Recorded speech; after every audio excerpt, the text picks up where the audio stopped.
जय हिंद स्टूडेंट्स, मैं हूं जयशंकर झा और आप देख रहे हैं करियर पॉइंट नवादा। आप लोगों के लिए यह छठा क्वेश्चन इंपॉर्टेंट लेकर आया हूं। इससे पहले के 5 क्वेश्चन अपलोड किए गए हैं। मैं उम्मीद करता हूं कि आप लोगों ने देखा होगा। जिन स्टूडेंट्स ने अभी तक नहीं देखा है उनको इसी वीडियो के डिस्क्रिप्शन में उन सभी वीडियो का लिंक मिल जाएगा, आप देख सकते हैं। ठीक है, अगर आपने देखा है तो आप लोगों का तैयारी हो ही चुका होगा उस 5 क्वेश्चन का। ये छठा क्वेश्चन जो कि काफ़ी महत्वपूर्ण है नॉलेज के लिए भी और एग्ज़ाम के लिए भी। कल ही आप लोगों का एग्ज़ाम है। बहुत सारे स्टूडेंट्स का डिमांड था सर जीएसटी पर एक क्वेश्चन बनाइए। तो जीएसटी तो वीवीए में मैंने अपलोड किया ही था, वीवीए में डाला ही था, लेकिन मैं अभी आप लोगों को एक एक पॉइंट को ईजी वे में समझा रहा हूँ। इस क्वेश्चन को समझाने से पहले मैं बता दूं, अगर आपको मेरा प्रयास अच्छा लगता हो तो वीडियो को लाइक करना ना भूलें, और अगर सब्सक्राइब नहीं किए हैं चैनल को तो सब्सक्राइब भी कर लें और अपने फ्रेंड्स के साथ अधिक से अधिक इन वीडियो को शेयर कर दें। ठीक है, चलिए तो अब स्टार्ट करते हैं जीएसटी। सबसे पहले जीएसटी का जो पूरा नाम है वो होता है गुड्स एंड सर्विस टैक्स, वस्तु एंड सेवा कर, यानी कि वस्तु एवं सेवा कर, माल एवं सेवा कर। ठीक है, जीएसटी गुड्स एवं सेवा कर। गुड्स का मतलब हो गया माल और सर्विस का मतलब हो जाता है सेवा। ठीक है, टी यानी कि टैक्सेस यानी कि कर। जीएसटी मूल्य संवर्धित कर है जो माल एवं सेवाओं के निर्माण, विक्रय एवं उपभोग पर लागू होता है। जीएसटी एक अप्रत्यक्ष कर है। जीएसटी कैसा कर है? अप्रत्यक्ष कर है। कर 2 प्रकार के होते हैं, प्रत्यक्ष कर और अप्रत्यक्ष कर।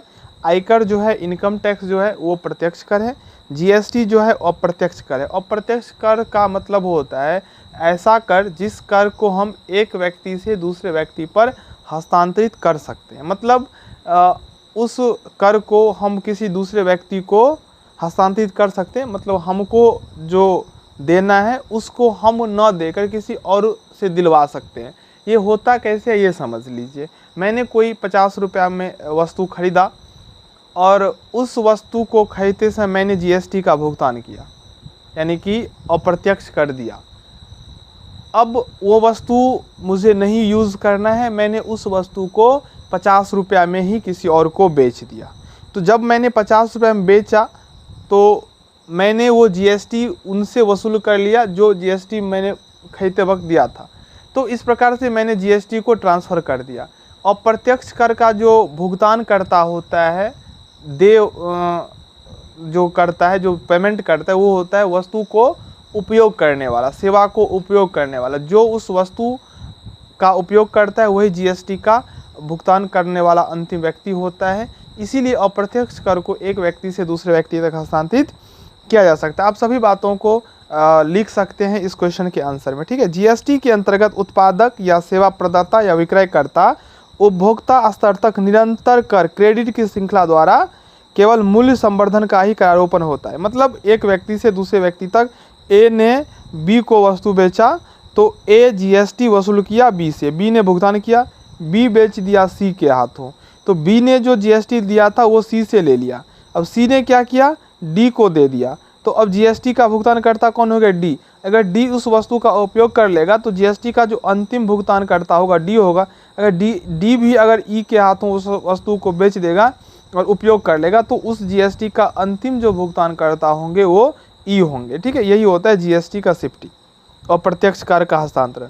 माल एवं सेवाओं के क्रय पर चुकता जीएसटी का क्रेडिट प्राप्तकर्ता को प्रत्येक स्तर पर स्वीकृत होता है और ऐसी क्रेडिट का उपयोग उसके द्वारा पूरित माल एवं सेवाओं की पूर्ति पर दे जीएसटी के विरुद्ध किया जा सकता है। ठीक है, तो ये थोड़ा किताबी भाषा में समझा दिया गया है। अभी मैंने आपको जो एग्जाम्पल के थ्रू बताया हूँ वो आप क्या करिएगा तो लिख दीजिएगा। ठीक है, अब आ जाओ भारत में जीएसटी की संरचना।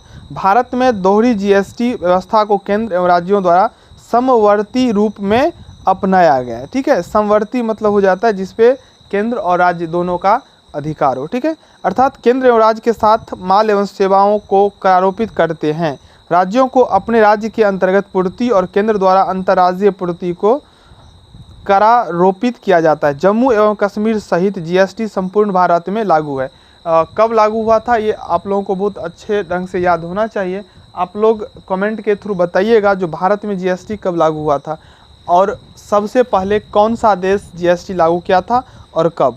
ठीक है, कौन देश किया था वो मैंने पहले भी बताया हूँ, अभी भी बताया। तो फ्रांस के द्वारा सबसे पहले जीएसटी लागू किया गया था। कब लागू किया गया था ये आप लोगों के लिए ही क्वेश्चन छोड़ देता हूँ, आप लोग कमेंट के जरिए बताइएगा। अगर आप लोगों का आंसर गलत होगा तो फिर मैं कमेंट सेक्शन में ही इसको बता दूंगा, ठीक है। चलिए अब हम आगे देखते हैं।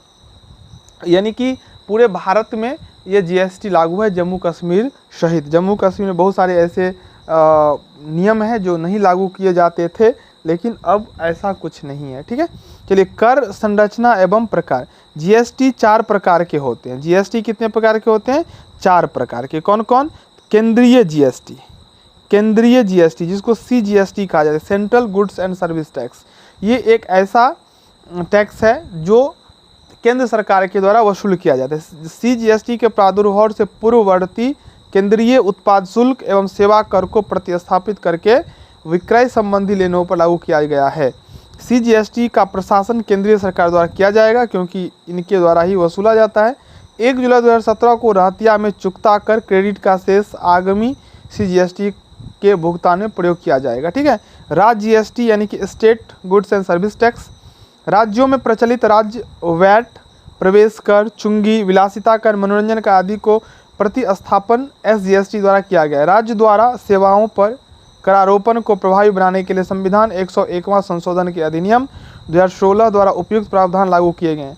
एसजीएसटी का प्रशासन संबंधित राज्य सरकार द्वारा किया जाता है, यानी कि सीजीएसटी का कंट्रोलिंग केंद्र के द्वारा होता है, एसजीएसटी का राज्य के द्वारा होता है। तीसरा होता है आईजीएसटी यानी कि integrated goods and service tax. ये आईजीएसटी जो होता है ये ऐसे जीएसटी होते हैं जिसका आधा जाता है सेंट्रल गवर्नमेंट के पास और आधा जाता है स्टेट गवर्नमेंट के पास, ठीक है ना। ये हो गया इंटीग्रेटेड आईजीएसटी। देखिए क्या है, समान अनुपात में सीजीएसटी प्लस एसजीएसटी, ठीक है। अगर 18% है तो 9% सेंट्रल गवर्नमेंट को, 9% स्टेट गवर्नमेंट को। देखो क्या है, आरोपण सभी अंतर्राज्यीय पूर्तियों के लिए किया जाता है। माल सेवाओं की ऐसी पूर्ति जो अंतर्राज्यीय व्यापार या वाणिज्य के दौरान की गई है, मतलब एक स्टेट से दूसरे स्टेट में अगर उसका सेल ट्रांसफ़र किया गया है तो वहाँ पे आईजीएसटी लगता है। आधा जाएगा सेंट्रल गवर्नमेंट के पास, आधा जाएगा स्टेट गवर्नमेंट के पास, ठीक है। मैं उम्मीद करता हूँ यहाँ तक आप लोगों को कोई दिक्कत नहीं है। अगर कहीं दिक्कत होता है तो आप कमेंट सेक्शन में ज़रूर बताइएगा, ठीक है। और चौथा जो है वो है यूटीजीएसटी या यूजीएसटी। पूरा नाम इनका हो गया union territory goods and service tax. Bharat में जितने भी यूनियन टेरिटरी है वहाँ पे यह जीएसटी लागू होता है, ठीक है। जीएसटी ऐसा जीएसटी है जो भारत की ऐसी यूटीज़ में लागू होते हैं जिनके अपने विधानमंडल यानी कि लेजिस्लेटर नहीं है। ऐसी यूटीज़ के माध्यम माल सेवाओं की पूर्ति के समय यह विधान लागू होता है। वर्तमान में भारत में ऐसी यूटीज़ हैं अंडमान निकोबार द्वीप समूह, दादर एवं नागर हवेली, चंडीगढ़, लक्षद्वीप, दमन और दीव, ठीक है। चलिए अब आगे बढ़ते हैं। जीएसटी की आवश्यकता, ये जीएसटी का जरूरत कैसे हो गया और इससे क्या क्या बेनिफिट्स हैं। जीएसटी का आशय माल एवं सेवाओं कर से है। यह ऐसा अप्रत्यक्ष करारोपण है जो कि राष्ट्रीय स्तर पर माल सेवाओं विक्रय एवं उपभोग पर किया जाता है। दूसरा, इसका मुख्य उद्देश्य अधिकांश अप्रत्यक्ष करारोपण को एक कर के रूप में शामिल करना और कर प्रशासन की दक्षताओं का सृजन करने की। एक राष्ट्र एक टैक्स का इसमें जो था नारा दिया गया था। पूरे भारत में, पूरे देश में एक ही दर से कर लिया जाता है। इससे क्या होता है, तो अब सभी राज्यों में उस वस्तु का रेट समान होता है लगभग, ठीक है। पहले ऐसा नहीं होता था, किसी वस्तु का एक देश राज्य में अलग दाम, दूसरे राज्य में अलग दाम, ठीक है। तीसरा, क्योंकि वहाँ पे स्टेट गवर्नमेंट के द्वारा अपने मन से मनमाना ढंग से कर वसूला जाता था, जिसके कारण रेट अलग अलग हो जाता। तीसरा, जीएसटी के पक्ष में एक अन्य कारक है, इसके द्वारा संपूर्ण पूर्ति श्रृंखला में निर्बाध क्रेडिट को सुविधापूर्ण बनाकर सभी राज्यों के मध्य एक कराधान का मार्ग प्रशस्त किया जा सके, मतलब एक सभी राज्यों में एक ही दर हो सके, ठीक है। चौथा है संपूर्ण अर्थव्यवस्था में प्रयुक्त माल एवं सेवाओं पर एक करारोपण के रूप में जीएसटी को विकसित किया जा सके।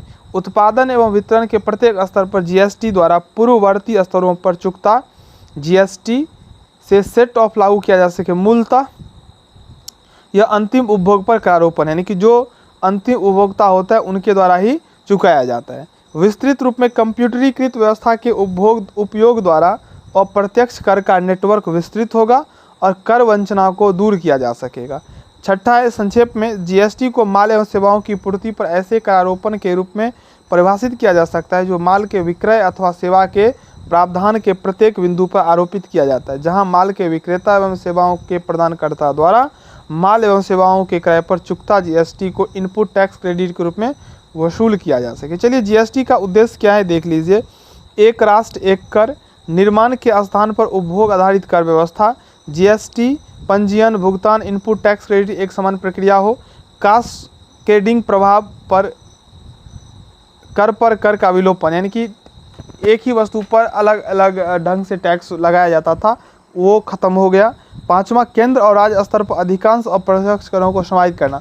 बहुत सारे 10, 15, 20 उससे भी ज़्यादा प्रकार के कर थे जिनको ख़त्म करके एक जीएसटी बना दिया गया। ठीक है, चलिए, भ्रष्टाचार और कर वंचना की रोकथाम, अधिक उत्पादकता, जीडीपी में करों का भाग का अनुपात बढ़ाकर राजस्व में बचत, रूल में सरलता, ये सब जो है ना, आर्थिक विषमताओं में कमी, ये सब इसका उद्देश्य था।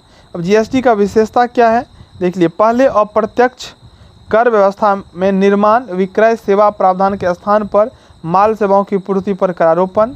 पहले उद्भव के सिद्धांत पर आधारित करारोपण के बदले गंतव्य आधारित सिद्धांत का करारोपण ऐसा। पहले उद्भव के सिद्धांत, यानी कि जहाँ वो निर्माण होता था, बनाया जाता, वहाँ से होता था, लेकिन अब जहाँ पहुँचता है वहाँ से होता है। ठीक है, दोहरे जीएसटी में केंद्र राज्यों को करारोपण की समवर्ती शक्तियाँ प्राप्त है, जिसमें केंद्र सरकार द्वारा सीजीएसटी, राज्य सरकार द्वारा एसजीएसटी, बिना विधानमंडल वाले यानी कि यूनियन टेरिटरी में यूटीजीएसटी, अंतर्राष्ट्रीय पूर्तियाँ आईजीएसटी लगेगा। माल का आयात अंतर्राज्यीय पूर्ति की भांति आईजीएसटी और मूल सीमा शुल्क के अधीन करारोपित होता है। यही सब इनका विशेषता है। ठीक है, ये दोहरा प्रणाली है क्योंकि इसमें सरकार, केंद्र और स्टेट के द्वारा अलग अलग वसूला जाता है। दोहरा जीएसटी से लाभ क्या होता है ये देख लीजिए। सरल और पारदर्शी कर होगा, कर की दर में कमी आएगी, करों के सोपानी प्रभाव में कमी और कर संग्रह की राशि में वृद्धि, यानी कि टैक्स अधिक से अधिक कलेक्ट होगा। यही सब इसका बेनिफिट्स है। तो जीएसटी के बारे में ये था। 1-2 वीडियो और आप लोगों को रात तक मिल जाएगा। तब तक के लिए इन सभी क्वेश्चन को देखते रहिए। धन्यवाद।